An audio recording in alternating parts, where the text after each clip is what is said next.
Notre collègue Étienne Blanc, tout à l'heure, il se plaignait un peu d'être seul dans cette avalanche d'amendements de ce côté de l'hémicycle, mais je vais lui dire que je veux le remercier parce que son amendement est très utile dans nos débats et très éclairant. Pierre Laurent a expliqué la tribune dans Le Figaro, effectivement, où certains appellent leur vœu une marche progressive vers la capitalisation, et on sait ce qu'il en coûte. Et je voudrais, donc d'abord, ça montre bien, on comprend la genèse de l'accord fondamental entre le gouvernement et la majorité sénatoriale. Tout cela est très respectable, mais contestable. Et notre collègue a dit que tous les pays européens se sont orientés vers cette option. Je voudrais évoquer le cas de la Suède. Il y a 20 ans, ils ont mis en place une réforme de leur système de retraite, comme nous le faisons ici. Ils ont repoussé l'âge à 65 ans et ils ont introduit un système par capitalisation.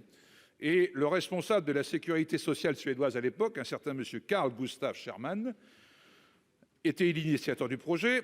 Et ils ont fait le constat, quelques années plus tard, que les pensions des retraites des Suédois ont baissé. Une étude de la Caisse des pensions réalisée il y a 3 ans a établi que 72% des hommes et 92% des femmes ont subi une baisse de leur pension et de leur pouvoir d'achat.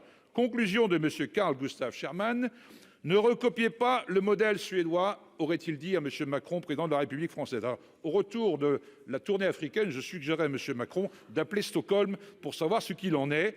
Souvenez-vous, mes chers collègues, du scandale Enron aux États-Unis il y a 22 ans, là, les fonds de pension, c'est vers ça qu'on veut aller.